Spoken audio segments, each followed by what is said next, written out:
warahmatullahi wabarakatuh. Selamat siang teman-teman.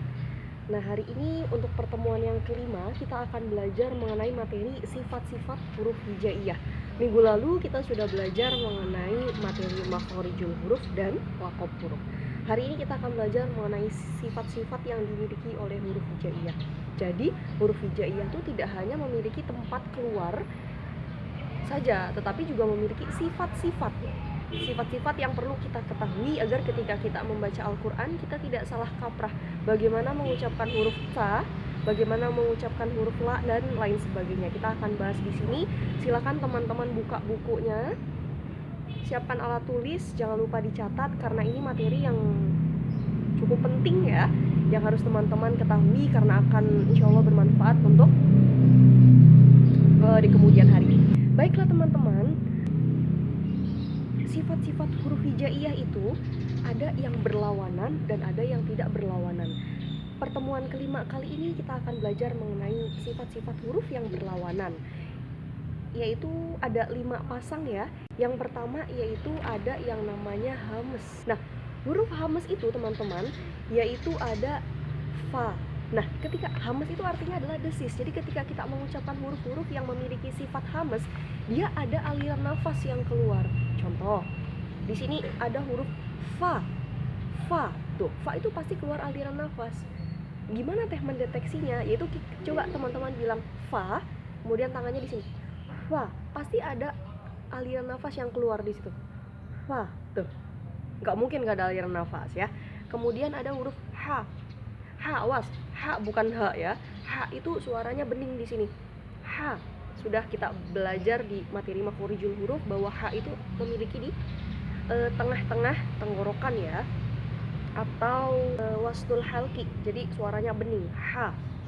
Ha tuh bening. Bukan ha, bukan, beda. Ha. Nah, ini sedikit saya singgung ya agar teman-teman ingat. Ha.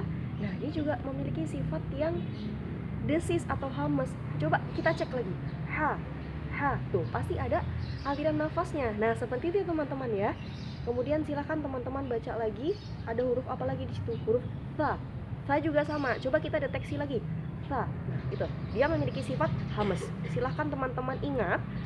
Di situ dapat kita singkat agar lebih mudah untuk diingat, yaitu singkatan dari huruf-huruf hamas. Fahathahu syakhsun sakats. Oke, sedikit saya singgung, mohon maaf teman-teman. Tadi huruf H. Nah, di sini juga ada dari sifat hamas itu ada huruf kho. Kho dengan H berbeda. Kalau H itu bening dia suaranya H, tapi kalau kho seperti ngorok ya. Kho. KHO, kho. Karena dia makrotnya ada di sini. Kho. Seperti itu.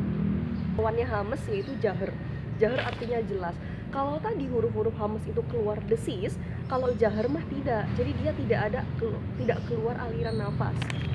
Hurufnya apa teh? Hurufnya ya selain huruf hamas. Yaitu di sini ada huruf berarti selainnya hamas, berarti ada huruf ba. Tuh, ba, coba kita cek ba. Keluar aliran nafas enggak? Seperti tadi sama cara mengeceknya. Ba. Tidak, sama sekali tidak. Ba. Nah, kemudian huruf ja. Nah, ja. Kebanyakan dari kita huruf ja, ketika kita mengucapkan huruf jim atau ja, banyak yang bilang ja. Ja. Ja. Kalau kita bilangnya ja, coba kita cek. Ja, keluar aliran nafas enggak? Kalau dia masih, teman-teman bacanya masih keluar aliran nafas, berarti jimnya teman-teman belum betul. Cara untuk membaca huruf ja adalah ja. Ja, bukan ja. Awas teman-teman dibedakan ini, bukan ja, tapi ja.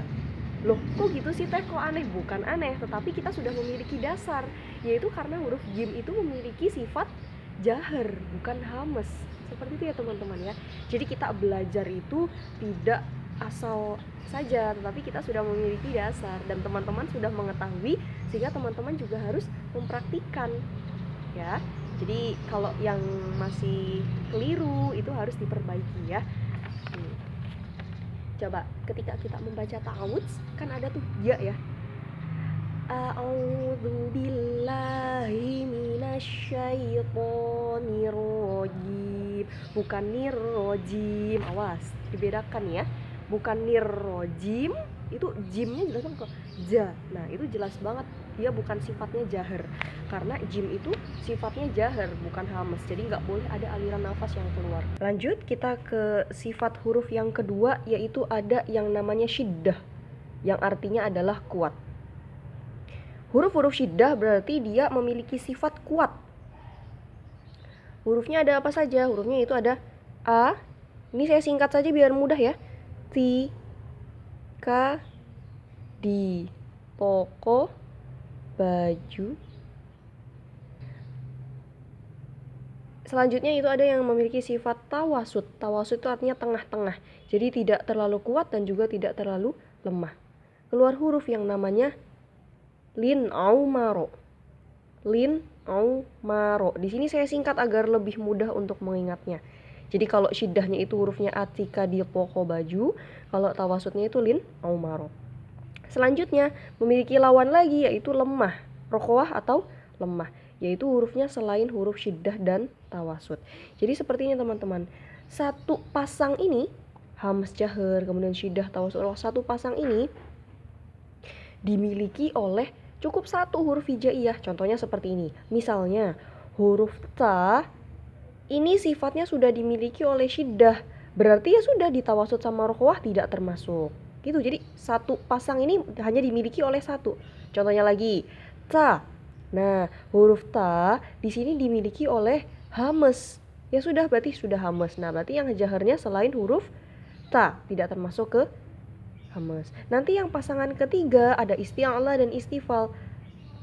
Satu huruf hijaiyah dimiliki oleh satu pasang sifat, seperti itu. Seperti itu ya teman-teman ya. Lanjut kita ke sifat yang ketiga, itu ada sifat yang namanya isti'ala. Isti'ala itu artinya mengangkat. Artinya adalah ketika kita mengucapkan huruf yang memiliki sifat isti'ala, itu harus diangkat cara membacanya. Yaitu di sini ada huruf kho, sho, sho. Ingat bukan so tapi sho, sho, bo, bo. Tuh, dia mengangkat. O dan do.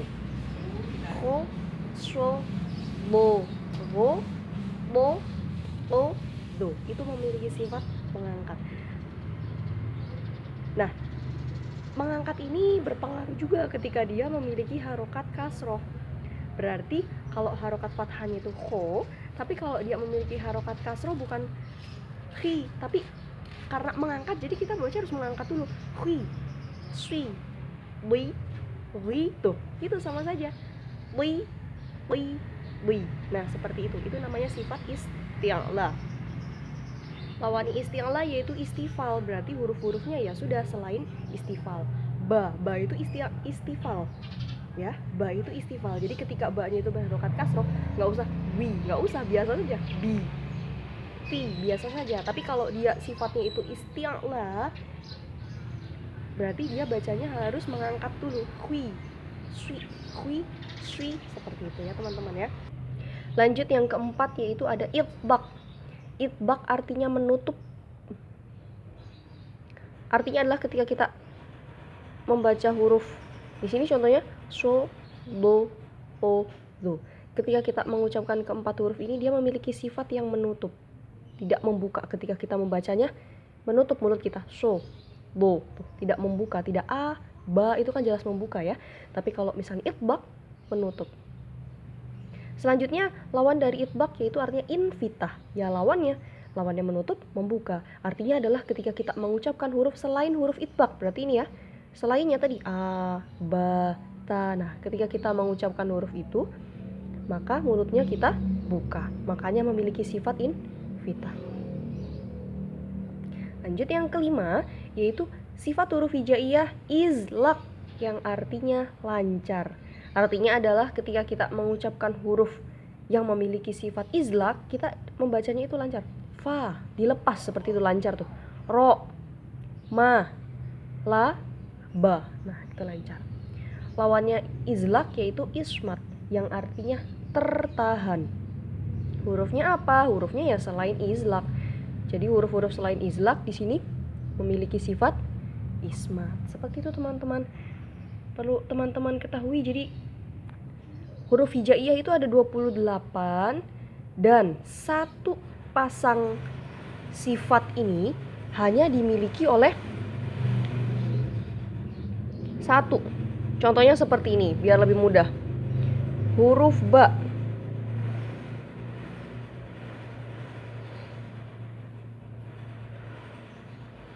Huruf ba berarti dia memiliki sifat apa saja? Nah, seperti ini.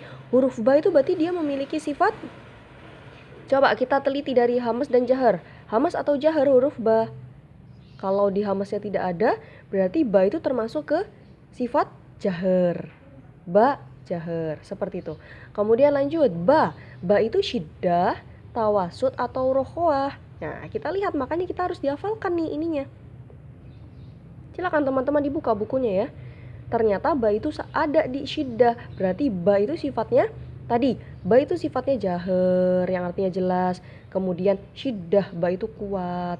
Kemudian lanjut, isti'la, istifal. Ba itu isti'la atau istifal. Ternyata isti'lanya nggak ada ba, maka ba itu masuknya ke sifat istifal. Lanjut, ba itu itbaq atau infitah. Di sini nggak ada ba ya. Todo. Jadi ba itu masuknya ke infitah. Ba infitah. Yang terakhir izlaq atau ismat. Ba itu ternyata ini ada izlaq. Jadi ba itu memiliki 5 sifat huruf berlawanan. Tadi ba itu sifatnya jahar, syiddah, istifal, infitah, dan izlaq. Nah, seperti itu teman. Barangkali teman-teman ada yang ingin ditanyakan, silahkan ditanyakan pada saat jam pembelajaran ya. Silahkan, jangan lupa untuk dipraktikkan di rumah, karena kalau kita belajar Al-Quran kita harus perlu untuk sering-sering berlatih ya, agar kita terbiasa. Pesan dari saya adalah ketika kita sudah mengetahui hukum yang benar, maka silahkan teman-teman praktikan. Yang tadinya masih keliru, jangan dibiasakan untuk keliru, tapi dibiasakan karena sudah tahu ilmunya ya. Jadi harus dibiasakan untuk mengupgrade pengetahuan ketika sudah tahu gitu ya. Sekarang saya akan contohkan membaca ta'awudz dan basmalah. Nanti setelah ini silahkan teman-teman rekam suara teman-teman membaca ta'awudz dan basmalah, kemudian kirim ke saya ya. A'udzu billahi minasyaitonir rajim. Bismillahirrahmanirrahim. Terima kasih untuk pembelajaran kita hari ini. Semoga bermanfaat. Kurang dan kurangnya saya mohon maaf. Wassalamualaikum warahmatullahi wabarakatuh.